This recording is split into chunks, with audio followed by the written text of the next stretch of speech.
Bien, bonjour à tous. Merci de vous joindre à nous aujourd'hui pour ce superbe event. Euh, Merci à nos sponsors, hein, tout d'abord, parce que c'est un peu grâce à eux que nous avons pu monter un peu tout ça également. Euh, Merci aussi et surtout aux associations organisatrices, qui sont toutes représentées dans le comité d'organisation. Donc, il y a eu beaucoup d'efforts de ce côté-là.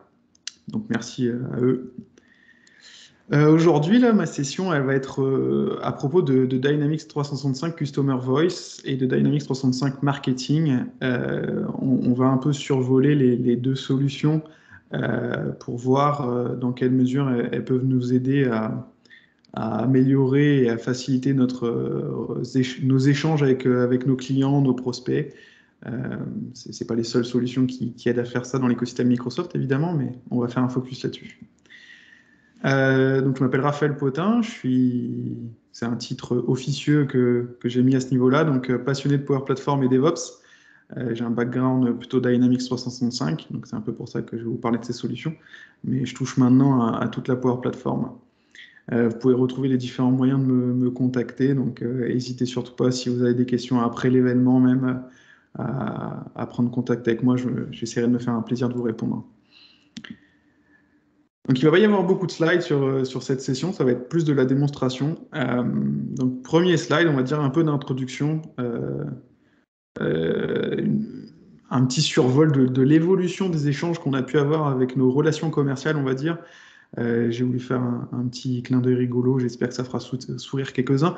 Mais on va dire qu'il y a très très longtemps, lorsqu'on voulait faire des échanges avec nos relations commerciales, on pouvait fonctionner avec des pigeons voyageurs, avec des coursiers sur le dos de leurs chevaux.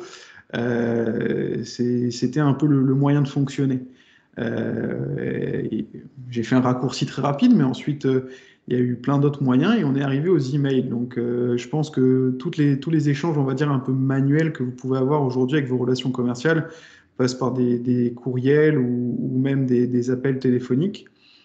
Et on va dire, lorsque vous essayez d'ajouter un petit peu d'automatisation à tout ça, une petite touche de facilitation au niveau de l'expérience utilisateur, on va venir mettre en place des solutions un peu comme Customer Voice et Dynamics 365 Marketing. Alors tout de suite, je vais couper court à une éventuelle question. Dynamics 365 Customer Voice est un produit très récent.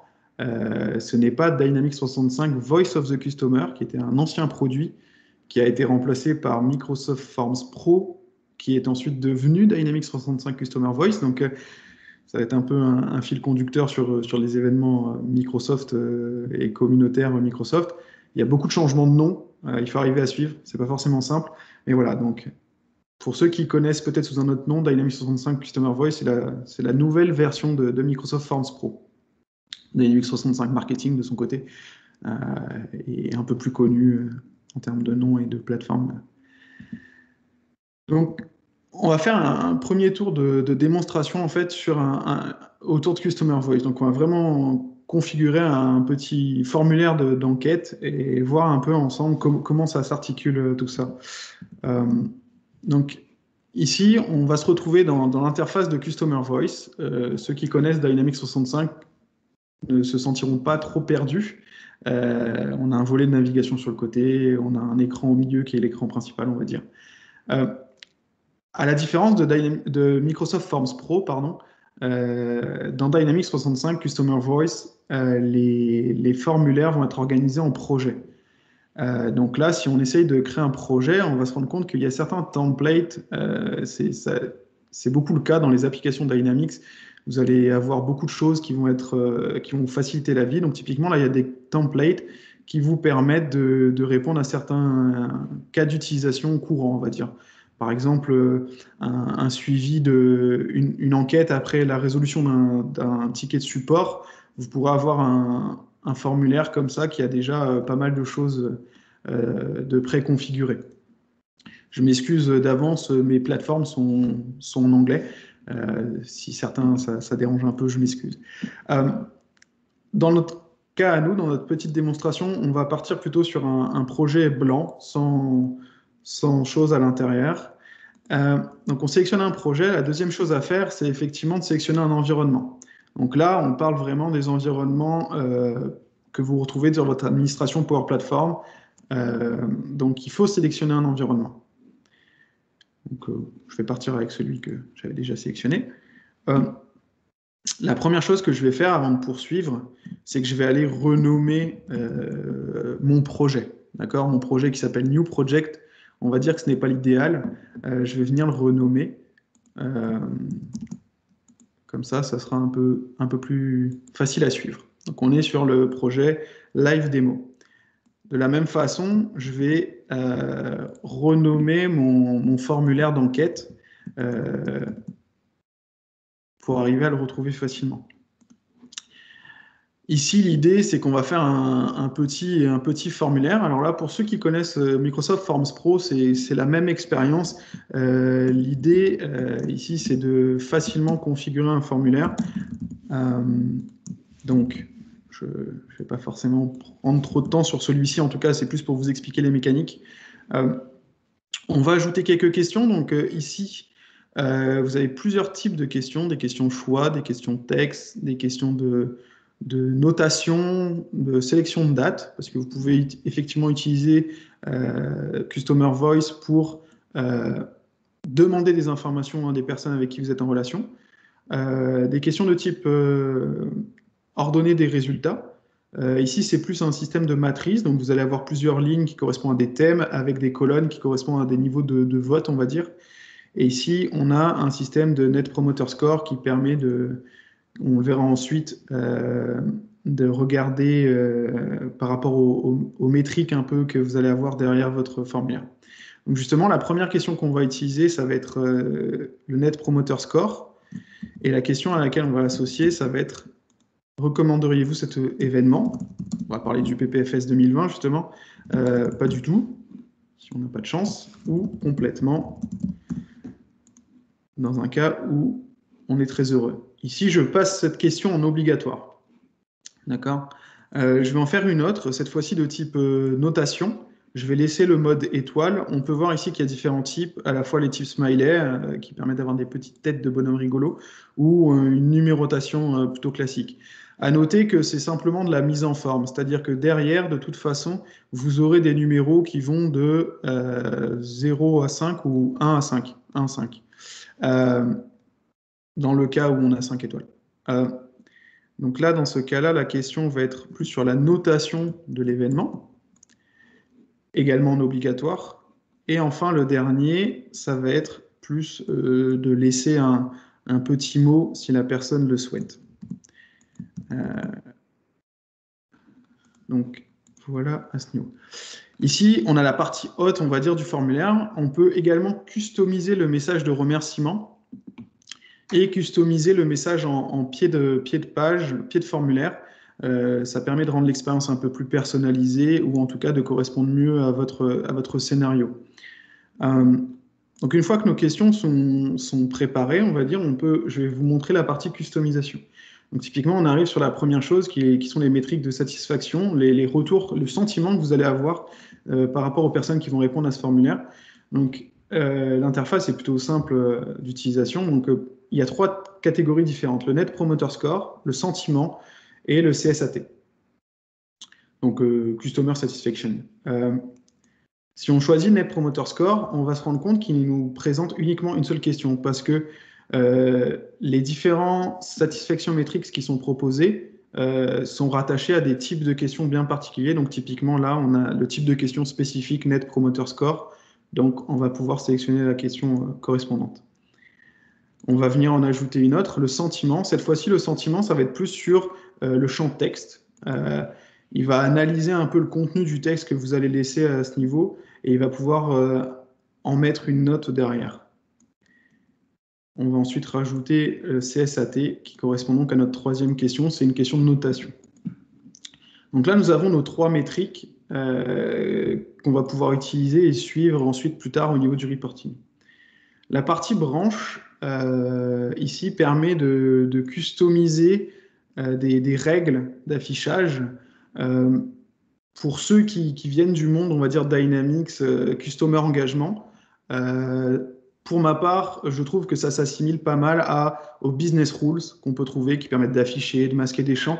Là, ça va être un peu la même chose. On va pouvoir, en fonction de réponses à des questions ou la valeur d'une variable, par exemple, qu'on va voir juste après, euh, conditionner le comportement au niveau du formulaire. Est-ce qu'il va afficher, masquer des choses? Est-ce qu'il va nous rediriger tout de suite vers une autre page ou pas?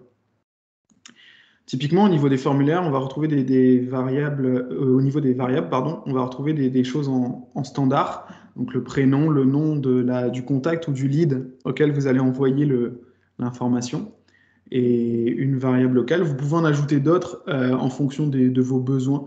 Euh, le langage, donc moi pour ma part, en défaut, je suis en anglais. Je vais rajouter le français pour vous montrer. Et effectivement, il faut le CCD. Donc le français. Vous pouvez traduire tout le contenu de votre formulaire en une seule fois grâce à de l'import-export d'Excel, un peu comme ce qu'on peut faire au niveau de Dynamics 365 Customer Engagement. Euh, et après, je vous montrerai comment ça se passe. Typiquement, si vous voulez l'éditer en français, vous allez pouvoir basculer en français et changer les questions. Mais comme je les ai déjà écrites en français de base, on n'aura pas besoin d'aller beaucoup plus loin. Mais vous pouvez donc envoyer le même formulaire, on va dire, si vous êtes dans un contexte international, envoyer le même formulaire en plusieurs langues. Au niveau du branding, il va y avoir trois composants qu'on peut changer. Donc, typiquement, la couleur du thème. Donc, je vais la mettre à une couleur de l'événement. Il y en a une, c'était celle-là. Il faut effectivement aussi changer la police, donc pour que ce soit le header ou pour le contenu. Et le fond, vous pouvez venir charger une image ou donc on va prendre le background de l'événement, charger une image et il va venir s'intégrer à ce niveau-là. Euh, et le dernier point, on va dire que ça va être des paramètres au niveau de votre formulaire. Donc il faut le voir un peu comme ça. Typiquement, on peut masquer ou afficher les numéros de questions. Ensuite, le deuxième passage obligé, on va dire, ça va être un peu de voir quelle tête a votre formulaire, donc que ça soit en mode web. Et là, vous voyez, vous retrouvez votre langue, vos langues que vous avez configurées au niveau de votre formulaire, et vous pouvez voir un peu quel aspect il a, faire un test de soumission pour vérifier le message de remerciement. Vous avez aussi la possibilité de regarder au niveau d'un affichage mobile quel rendu ça pourrait avoir. La dernière étape à ce niveau, ça va être l'envoi. Vous avez aujourd'hui tous ces moyens d'envoi, de communication et de partage de votre formulaire. Donc, il va y avoir de l'automatisation, donc via du Power Automate, basé sur typiquement, si on reprend l'exemple que je montrais tout à l'heure, du support utilisateur. Lorsqu'une demande de support sera traitée, vous pouvez envoyer une enquête de satisfaction à la personne par email. Donc vous pouvez le faire de façon unitaire ou en chargeant toute une liste de personnes et l'envoyer à ce moment-là. Et en embarquer, donc que ce soit sur un site ou autre. Et vous allez enfin avoir ici le copier un lien, donc copier-coller un lien que vous allez mettre par exemple dans une conversation Teams ou un QR code. Donc là, c'est ce que je vais vous inviter, si vous voulez bien, à utiliser ce QR code et à répondre. Je vais le faire en même temps. Euh, Vous pouvez le scanner avec votre téléphone si vous l'avez à la main. Normalement, ça devrait marcher. Et donc, répondre aux questions rapidement, ça nous permettra ensuite de regarder ensemble la partie report. Donc voilà, pour moi, c'est fait. Vous me direz lorsque vous pourrez me laisser un petit message dans les commentaires du Teams Meeting lorsque vous l'aurez fait. Oh, je suis désolé, j'ai fermé le QR code. Peut-être que vous ne l'aviez pas encore scanné.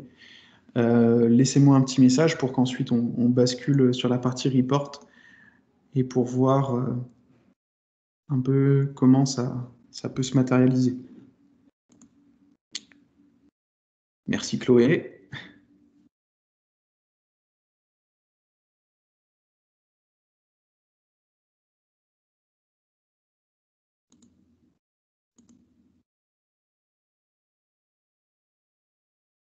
On va attendre encore quelques instants. Merci Elodie. Je vais considérer que le code a été scanné.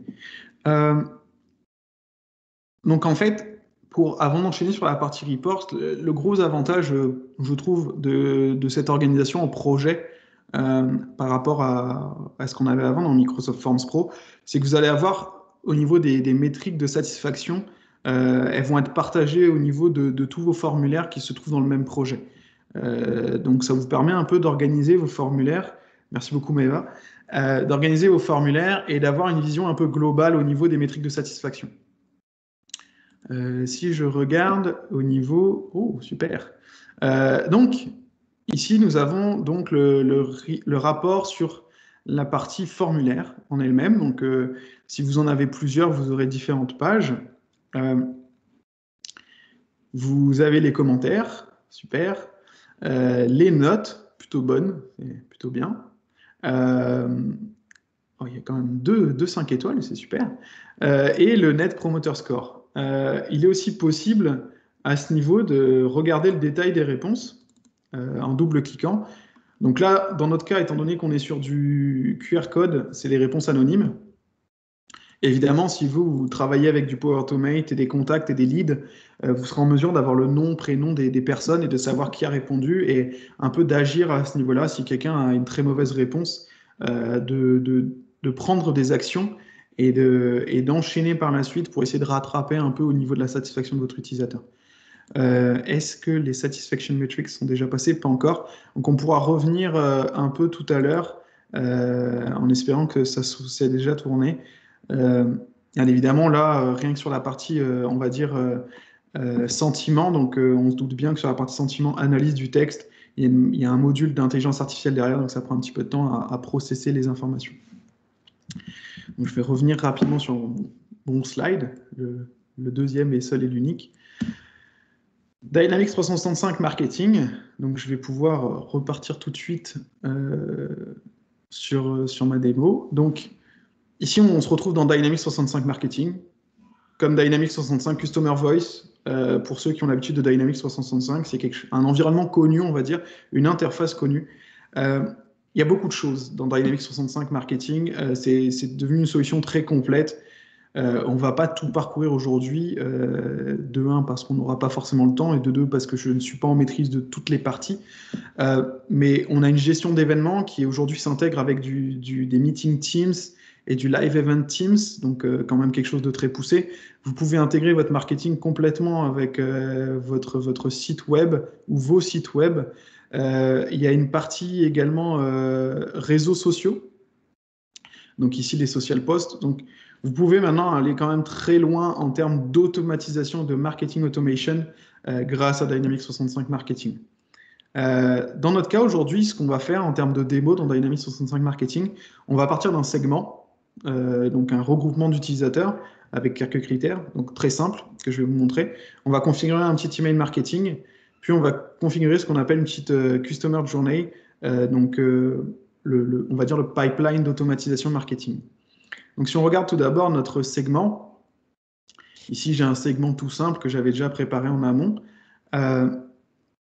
Là, quand vous arrivez sur votre segment, tout de suite ce que vous allez avoir, ça va être une partie de critères. Donc là, mon segment étant déjà live, donc publié, je ne peux pas le modifier. Je pourrais vous en montrer un juste après ou dans la partie questions-réponses si vous voulez en savoir plus, mais en fonction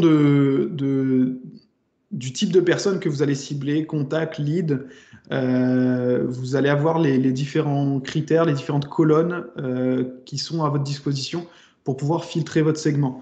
Donc, on ne va pas forcément rentrer dans les détails de toutes les typologies de segments parce que c'est quand même un mécanisme très poussé. Il y a les segments dynamiques donc, qui vont se mettre à jour en fonction de votre base de données, contact, comment elle évolue, et vos segments statiques qui, eux, vous allez ajouter les gens dans ce segment et c'est plus du ponctuel.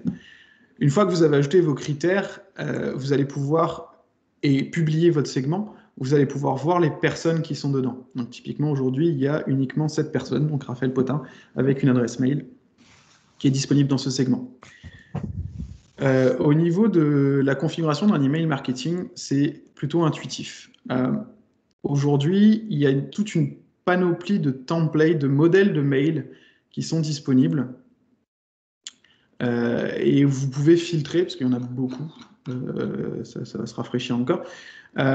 Et vous pouvez filtrer par différentes catégories, des types de market, des buts. Par exemple, on peut dire un merci. Ici, on va avoir un merci. Donc, c'est ce qu'on va choisir. Mais vous pouvez en filtrer, il y en a énormément. Donc, on va sélectionner celui-là, qui est un template plutôt basique. Le sujet, alors déjà, il y a le nom à mettre à jour. Je vais faire un petit nom. Donc le nom, vous pouvez le mettre à jour par ici.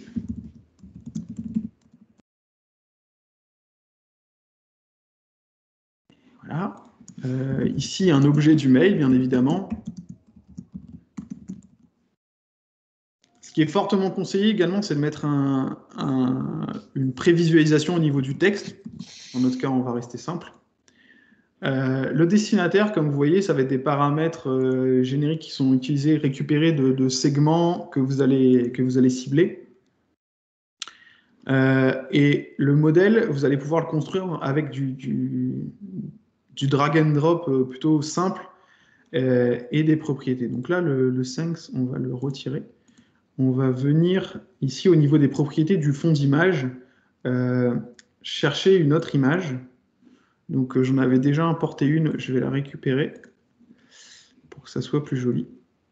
Donc vous voyez, c'est très simple de venir chercher des images. Là, vous avez votre texte, vous pouvez le modifier comme vous le souhaitez. Vous pouvez aussi customiser certaines parties du texte afin de personnaliser ce que vous souhaitez faire. Donc typiquement, ici, vous allez sélectionner une cible, donc un contact. Je n'ai pas besoin d'informations de relation, je veux directement les informations du contact et je veux chercher le first name, donc le prénom de cette personne. Et ici, je vais venir l'insérer et tout de suite, l'email va être personnalisé. Ici, nous allons avoir un bouton. Donc, pour ma part, je vais rediriger les personnes qui vont consulter l'email vers des vidéos, donc vers la chaîne YouTube de l'événement Power Platform French Summit, ce qui va permettre ensuite aux gens après l'événement de regarder ce qui se passe. Donc là, pour la customisation de cet email, je vais en rester là. On peut voir bien évidemment la partie preview.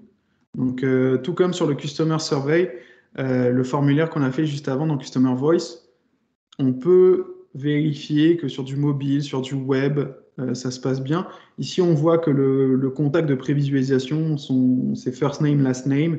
Donc, on voit ici que la personnalisation a marché. Et on peut le voir sur différents devices. Et là, on peut voir aussi dans la boîte mail. Ok, bon, après, là, je vous avouerai que j'ai fait l'effet démo, là, j'ai cliqué, j'étais pas encore allé sur l'inbox preview, mais il y a certaines configurations à ajouter pour pouvoir faire ça, mais il faut savoir qu'on peut du coup se rendre compte en fonction comme vous voyez derrière, en fonction du client mail utilisé par vos destinataires, voir quel sera le rendu grâce justement à notre preview au niveau du texte, voir est-ce que ça sera bien affiché, est-ce qu'il n'y a pas trop de texte, quel sera le rendu un peu au niveau de leur boîte mail directement.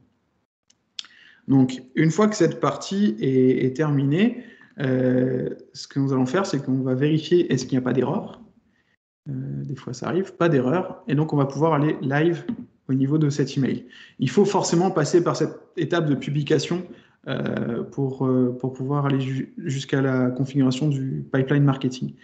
Une chose dans laquelle on n'est pas rentré dans les détails, mais bien évidemment, comme tout outil marketing digne de ce nom, vous avez des mécanismes d'A/B testing qui vous permettent un peu d'aller un peu plus loin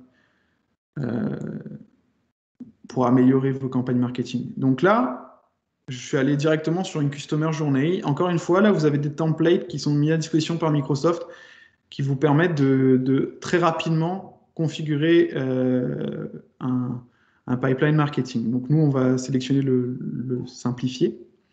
Je vais venir sélectionner mon email qui normalement va se trouver ici, donc live démo. On peut voir une prévisualisation ici, c'est plutôt intéressant, on peut l'agrandir. On va sélectionner un segment, donc j'ai de la chance ici, je n'en ai pas beaucoup, donc c'est rapide à trouver. Et petite chose, afin de garantir que la démo se passe bien, c'est de vérifier les heures. Donc, afin de moi de m'en sortir, je vais le mettre ici dans ma time zone. Donc aujourd'hui, je suis basé au Canada. Et quelle heure est-il? 11 heures. On va le mettre 11 heures. Je vais le mettre à 28. Et ici, on va le mettre à décembre. Bon, c'est un peu loin. On va le mettre à samedi. Cette heure-là, ça sera correct. Il y a eu un problème là.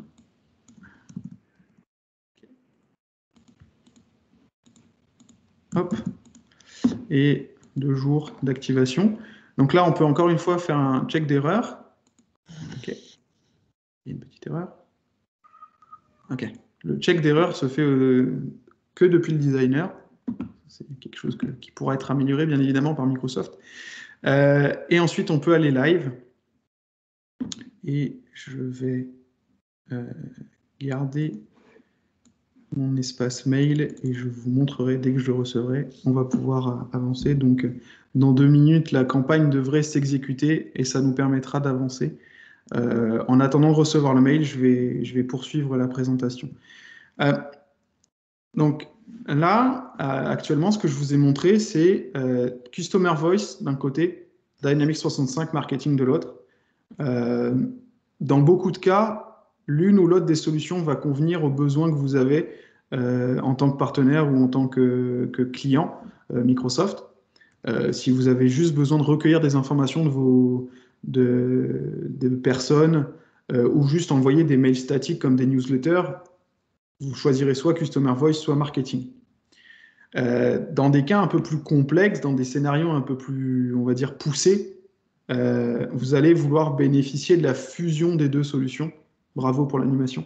La fusion des 2 solutions qui est nativement mise en place par Microsoft dans Dynamics 365 Marketing et qui vous permet d'étoffer vos campagnes marketing avec des Customer Surveys. Donc, ici, je vais vous montrer rapidement. Je vais revenir sur mes projets. Donc, j'avais fait une préparation.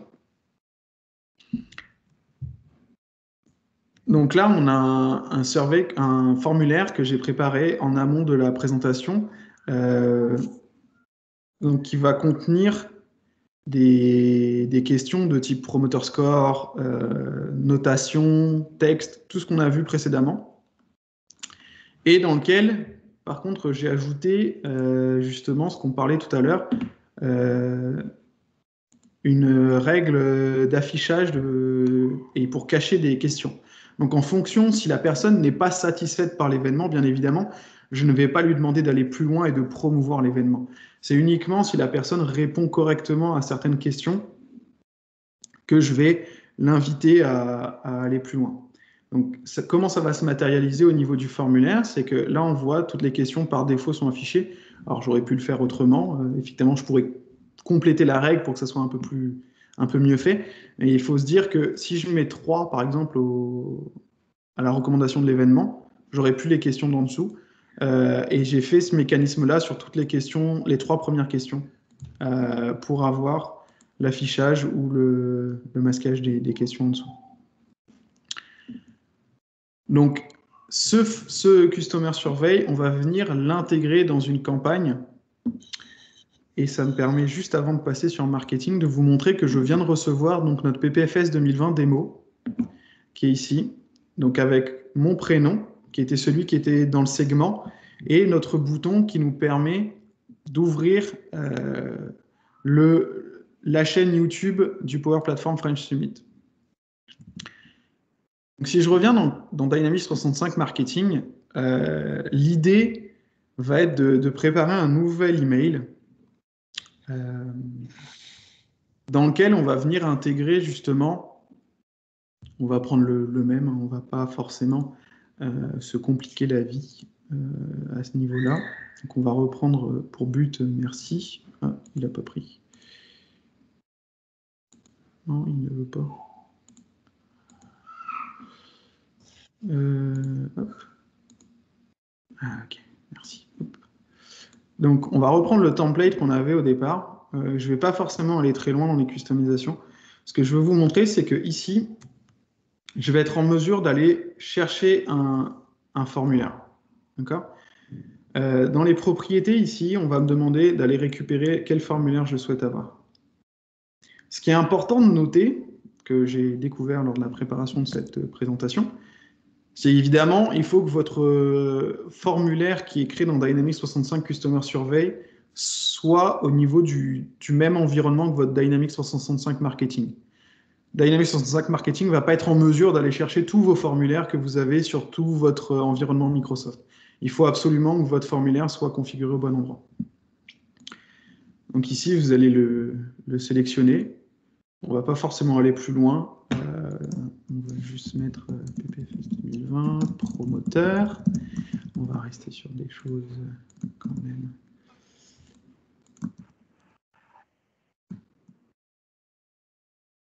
Okay. Donc, ici, nous avons tout. Nous allons vérifier est-ce qu'il y a des erreurs.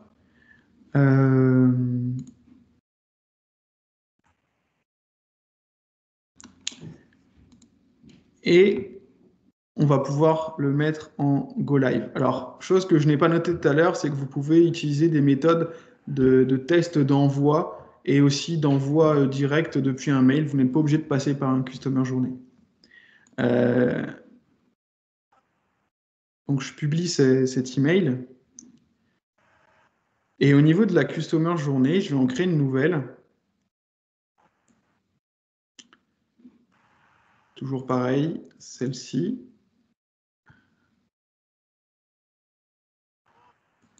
On va sélectionner un email. Donc, là, dans notre cas, on va repartir sur le live démo. D'accord? On va sélectionner notre même segment. Donc, jusqu'à maintenant, ça va être, on va dire, la même campagne que précédemment. L'idée, c'est que si on souhaite, par exemple, intégrer du Customer Survey à cet endroit-là, on peut envisager que si la personne clique sur le bouton, donc, bien évidemment, on sélectionne notre email. Dans les conditions, on va dire s'il y a un clic à un endroit précis du mail précédent, donc regardez les vidéos. Si c'est oui, à ce niveau-là, on va envoyer le second email qui sera celui de promoteur. Vous voyez, l'idée là, vraiment, c'est d'aller plus loin. C'est-à-dire que au lieu de simplement gérer manuellement ou d'une façon un peu alambiquer votre envoi de Customer Survey à des personnes qui sont vraiment intéressées ou ça va vous demander un effort, là, le but, c'est d'aller sur de l'automatisation plus poussée.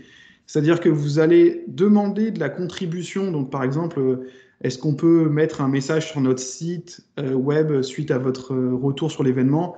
Ou est-ce que vous voulez bien faire une interview vidéo avec nous suite à l'événement pour donner votre témoignage, comment vous avez vécu l'événement? Vous allez le faire que pour des personnes qui auront manifesté de l'intérêt pour l'événement. Et dans notre cas, nous, la manifestation de l'intérêt, c'est j'ai cliqué pour voir les vidéos. Bon, c'est très basique hein, dans notre cas, mais voilà l'idée.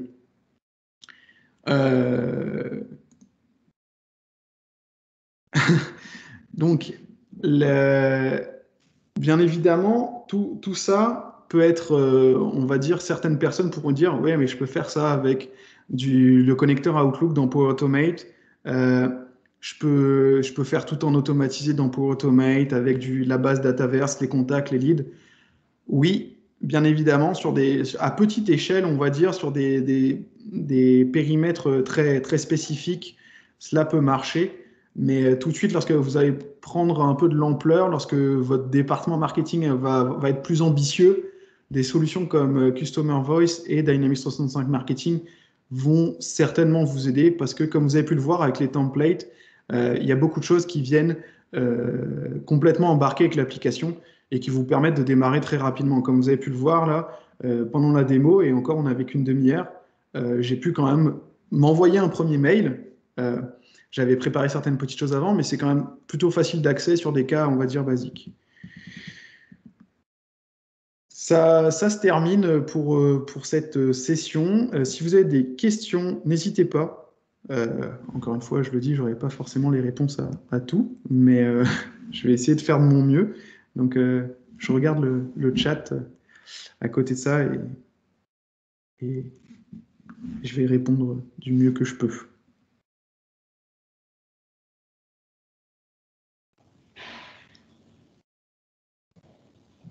Chloé, tu as des questions? Non? Non, c'était super intéressant. J'avais déjà vu, etc. Je pense qu'il faudra que je me penche un peu plus sur la partie marketing. Ce que je peux montrer effectivement, parce que c'est pas natif, je viens d'y penser là, c'est au natif dans niveau, Sales. c'est au niveau de la configuration de l'intégration avec. Alors, faut pas que je me trompe. Feature switch, je pense. Si je me trompe pas, est-ce que de tête, j'y arriverai? Alors là, il faut que je dézoome. Pourquoi? Parce que bizarrement, alors je suis désolé, hein, vous ne le verrez pas bien, mais je sais pas pourquoi il n'y a pas de scroll bar. Il faut cocher cette option qui n'est pas cochée par défaut si vous souhaitez avoir l'intégration avec Customer Voice Marketing. Et une chose que je n'ai pas montré, mais que je suis sûr que Chloé, ça va t'intéresser si tu veux creuser plus loin, c'est qu'au niveau des segments, donc on va faire skip. Au niveau des segments, vous avez la possibilité, ah non, c'est à ce niveau-là, de sélectionner un Customer Voice Survey ou Customer Voice Survey Question Response pour construire vos segments. Donc typiquement, ce que j'ai fait avant via le clic sur un bouton, par exemple le clic sur les vidéos, intérêt pour les vidéos, j'envoie le mail promoteur, on pourrait imaginer que ça soit un peu plus complexe que ça, c'est-à-dire que ça soit l'agrégation de plusieurs emails, de plusieurs interactions sur plusieurs emails euh, qui déclenchent l'envoi de l'email de promoteur et inversement, c'est-à-dire que l'interaction sur plusieurs customer surveys que je vais notifier dans ce segment-là me permet d'identifier une population de contacts qui peuvent être intéressés par des choses ou autres. Au niveau des segments, maintenant, c'est très poussé ce qui est possible de faire. Et typiquement, on le voit, il y a la notion de room, de session. Donc, l'intégration avec la partie événement est aussi présente au niveau des segments. Donc, il faut vraiment voir Dynamics 365 Marketing maintenant comme une plateforme de marketing automation à part entière. Je ne sais pas si certains d'entre vous avaient essayé Dynamics 365 Marketing au tout début, lorsque Microsoft l'a mis en place. Alors déjà, rien que pour envoyer un email, c'était pas simple. Mais quand je vois maintenant ce qu'il est possible de faire avec Dynamics 365 Marketing, on se rend compte qu'il y a eu beaucoup de chemin parcouru. Et je pense que si ce n'est pas déjà fait, vous devriez vraiment jeter un œil à cette application parce que elle peut répondre à certains de vos besoins. C'est super. Merci beaucoup. Et donc, il y a encore, si certains d'entre vous, comme Chloé, veulent faire d'autres sessions plus tard, il y a encore toute la partie événements à couvrir, donc avec l'intégration avec Teams. La partie social post, je pense qu'elle vaut aussi le détour. Il faudrait plusieurs sessions pour couvrir l'ensemble de l'application, effectivement. A contrario, Customer Voice, on a fait le tour. Ce que je vous ai pas montré, effectivement, peut-être qu'avec un peu de chance, ça a été processé. Effectivement, ça a été processé. J'ai de la chance. Donc là, on voit les métriques de satisfaction.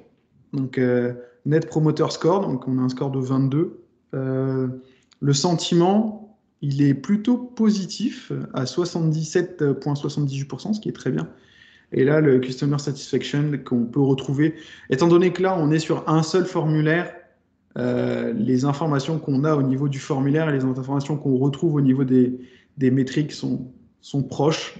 Bien évidemment, la partie Satisfaction Metrics, comme je le disais, elle est plus au niveau d'un projet et donc elle va avoir plus d'intérêt lorsque vous allez travailler sur plusieurs formulaires au sein du même projet. Donc, voilà. On a une question de Bachir. Sur, Oui, on peut faire des segments avec des données calculées via Customer Insight. c'est une question très intéressante. Alors, je vais la regarder maintenant. Est-ce qu'on peut le faire? Alors, directement, j'ai pas l'impression. Après, étant donné qu'il y a un connecteur Power Automate qui permet de travailler avec Customer Insights, on doit pouvoir peut-être monter quelque chose, mais là, typiquement, on va arriver sur des scénarios un peu plus poussés. Pour la partie segment, en tout cas. Typiquement, si dans ce cas-là, en fonction des besoins, on partira peut-être plus sur, par exemple, si c'est pour envoyer un formulaire, ce sera peut-être plus intéressant de faire un formulaire Customer Voice euh, avec du Power Automate derrière qui lui permet de travailler avec le connecteur Customer Insights. Si par contre c'est pour de l'intégration une Customer journée dans Dynamics 365 Marketing, je pense qu'il faudra faire un peu plus de travail au niveau de la préparation des données. Ça ne semble pas être nativement disponible comme ça.